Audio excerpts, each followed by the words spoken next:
সবাইকে শুভ সকাল। আমার আরেকটি নতুন ব্লগে তোমাদের সকলকে স্বাগত। আশেপাশের বাড়িঘর দেখে বুঝতে পেরে গেছো যে আমি নিশ্চয়ই বাড়িতে আজকে নেই। হ্যাঁ, তোমরা সত্যি ঠিকই বুঝেছো, আমি বাড়িতে নেই। আমি আজ চলে এসেছি বাড়ি থেকে বাইরে। আর কোথায় এসেছি এই ভিডিওর মধ্যেখানেই আমি তোমাদের সঙ্গে শেয়ার করব। জানো তো, বাড়ি থেকে বের হওয়ার কোনো প্ল্যান ছিল না, হঠাৎ করে একটা ফোন কল আসে। আর তারপরেই কিন্তু তড়িঘড়ি বাড়ি থেকে আমরা বেরিয়ে পড়ি। বাড়ি থেকে যখন বের হই তখন সন্ধ্যা হয়েই এসছিল, একটু একটু বেলা ছিল গাছে পাতে। তো যাই হোক, খুবই জরুরি ছিল বের হওয়া, তাই বাড়ি থেকে আমরা বেরিয়ে পড়লাম। পুরো ফ্যামিলি সমিতি ছিলাম। এইভাবে আমরা ন্যাশনাল হাইওয়ে অর্থাৎ NH-34-এ চেপে পড়লাম। আর এই রাস্তা দিয়ে আস্তে আস্তে সামনে পড়লো ফারাক্কা ব্রিজ। ফারাক্কা ব্রিজ থেকে মনে পড়লো যে এই ব্রিজের সবচাইতে বেশি আকর্ষণীয় জিনিস হচ্ছে সাইবেরিয়ান পাখি। প্রতি বছরই শীতের সময় সাইবেরিয়া থেকে এই পাখিগুলো এসে এখানে সারিবদ্ধভাবে বসে থাকে আর ভিড় জমায়। আর দেখে যা লাগে না, বলে বোঝাতে পারবো না। তোমরা একটু জুম করে দেখতে পারো কত পাখি। তো এখন তো শীত কমে এসেছে, তাই পাখির সংখ্যাও অনেক কমে গেছে। যখন একেবারে কনকনে শীত থাকে প্রায় জানুয়ারি মাসের দিকে, জানুয়ারি থেকে মানে ডিসেম্বর থেকে জানুয়ারি পর্যন্ত, সেই সময়টাই তো পাখিদের জায়গাই হয় না এইখানটায়। তো এটা দেখতে কিন্তু খুব ভালো লাগে।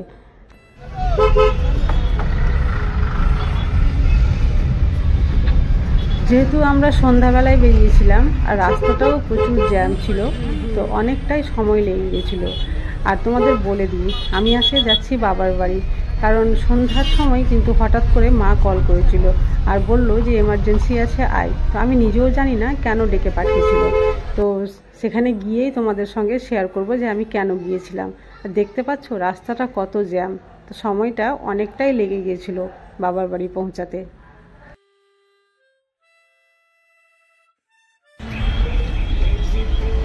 জানো তো, যখন আমি বাড়িতে এসে ঢুকলাম বাবার বাড়িতে, তখন রাত্রি প্রায় 7:30। আমি 7:30টার সময় কি আর ভিডিও করা যায়? তাই আর করলাম না। এবার সকাল সকাল তো আমার ঘুম থেকে উঠে অভ্যাস, তোমরা সবাই জানো। তো অমনি আমি সকালে এখানেও ঘুম থেকে উঠে গেছি। বাড়ির কেউ উঠেনি, শুধু একজন উঠেছে। কে জানো? আমার বাবা। আমি আমার বাবার মতোই হয়েছি, সকাল সকাল ঘুম থেকে উঠে যাই। বাবা উঠে যেই গেটটা খুলেছে, আমি বাবার পিছন পিছন কিন্তু বেরিয়ে গেছি। বেরিয়ে চারিদিকটা একটু দেখে নিলাম, তোমাদেরকেও দেখিয়ে দিলাম। দেখো এখানকার আশেপাশের পরিবেশটা কেমন। এই বাইরের দিকে শিমুলের গাছ রয়েছে, আর এই শিমুল গাছের পাতা পড়ে এই রাস্তাটা সব সময় নোংরা হয়ে থাকে। আর বাবা কি করে, প্রতিদিন সকালে উঠে এই রাস্তাটা ঝাঁটা দেয়। আজকেও তাই করেছে। দেখো, ঝাঁটা দিয়ে এক জায়গায় জমা করে আগুন ধরিয়ে পুড়িয়ে দিচ্ছে, যাতে পাতাগুলো পুড়ে যায় আর জায়গাটা পরিষ্কার থাকে। এই কাজটা না বাবা প্রতিদিনই করে। বাড়ি থেকে কেউ বেরোয় না, রাস্তা যেহেতু, তো বাবাই করে এই কাজটা।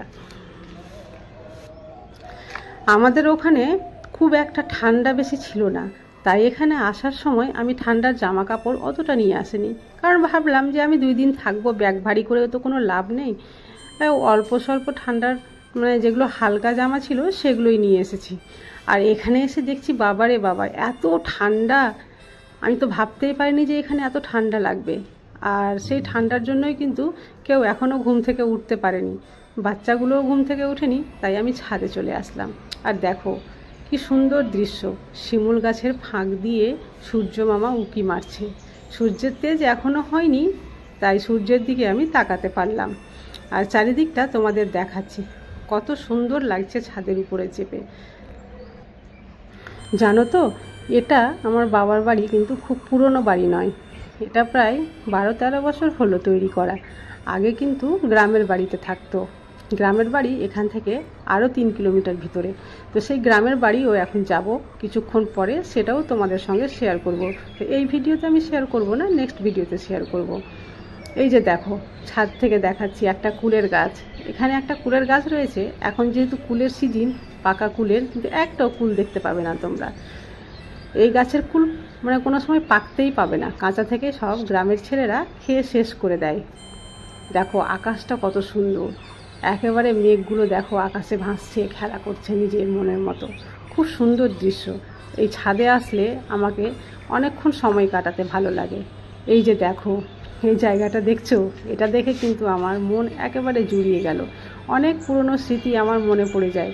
যখন এখানে বাবার বাড়ি আসি, তো বিকেল থেকে সেই সন্ধ্যা পর্যন্ত, মানে আকাশে চাঁদ তারা ফুটে যাওয়া পর্যন্ত আমরা এখানে বসে জমিয়ে আড্ডা দিই। আমি, আমার ভাই, ভাবি, মা, বাবা সবাই এই গোল করে এই রাউন্ড জায়গাতে আমরা বসে থাকি আর গল্প করি। আর সময় যেন কোন সময় কেটে যায় বুঝতেই পারি না। এই যে দেখো, একটা লেবুর গাছ।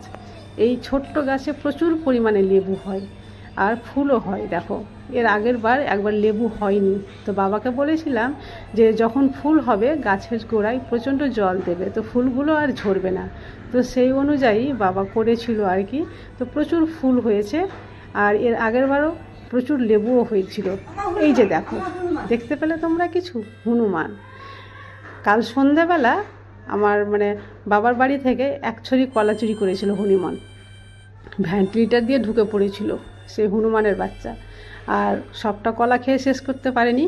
এই যে গাছে আটকে রেখেছিল, একটাই ছিল। আবার সকালে দেখি ওই একটা কলা নিয়ে এসে বসে বসে দেখো মহারাজা নিজের মন মতো খেয়ে যাচ্ছে কলা। কি বড়ম্বি, হ্যালো, খাবার খেয়েছেন? না খাবার দেয়নি? না, চাও দেয়নি? কিছু দেয় না খেয়ে আছেন? পেটে লাগে না? না, তো কি করা যাবে? চোখে কি হয়েছে? চোখে এই যে চোখে বড়ম্বি পড়ে গেছিল বেড থেকে নিজে নিজেই। এই জন্যই তো এখানে আমি এসেছি দেখার জন্য। আর মানে হঠাৎ করে কি করে বা কেন বাড়ি থেকে বেরিয়েছিলাম, তো এটাই হলো কারণ। এটা আমার নানি, খুবই মানে বয়স্ক, বুঝতেই পারছো তোমরা। তো এখানে এই যে যে জায়গাতে বসে আছে, এখানে বসে থাকতে থাকতেই কিন্তু ঘুম চলে এসেছিল, আর তারপরে কিন্তু ওই বিছনা থেকেই পড়ে গিয়ে এই অবস্থা হয়েছে, পুরোটা ফুলে গেছে।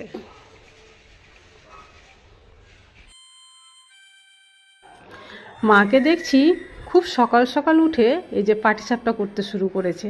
পাটিসাপটা কিন্তু আমার খুব পছন্দের খাবার। মা জানে যে আমি তো আর থাকবো না, কয়েকদিন থাকবো, আজ আর কাল, পরশু তো সকালবেলা চলে যাব। তো মাকে দেখো পাটিসাপটা করে রেখেছে, আর অন্যদিকে আবার মোটা রুটি করছে। এটা কোন রুটি করছো নানি? মোটা রুটি। মোটা রুটি? আচ্ছা, তাহলে রুটিটা মোটা থাকে, ডায়েট করে না? না, মোটা থাকে, মোটা রুটি খেতে ভালো, তাই মোটা রুটি করছি। তো অন্য রুটি খেতে ভালো না তাহলে? না, মোটা রুটি সব চাইতে ভালো, চাল কলাইয়ের মোটা রুটি। বাহ, অত বুঝি না। দেখো মোটা রুটিটা কি সুন্দর হয়েছে, যদিও আমার ভালো লাগে না। নানির প্রিয় জিনিস, মায়ের প্রিয় জিনিস, তো ওদের বিহাফে বলছি যে খুব সুন্দর হয়েছে। আমি কিন্তু কিছুই বুঝতে পারি না। সকালের ব্রেকফাস্টটা সবাই খেয়ে নিলাম, তারপরে বাইরে বেরোলাম, কারণ বাইরে রোদ উঠেছিল। আর বাইরে এসে দেখি এই যে তিনজন এতক্ষণ সব শুয়েছিল, সবাই ঘুম থেকে উঠে গেছে, আর কি নিজের মন মতো খেলাধুলা করছে, রোদ্রে ছুটাছুটি করছে। দেখো, আমি দাঁড়িয়ে দাঁড়িয়ে এই দৃশ্যই দেখছিলাম। আমি যখন আবার বাড়ি চলে যাব, এদেরকে সব চাইতে বেশি মিস করব, তাই যতক্ষণ পারি এদের দিকেই তাকিয়েছিলাম।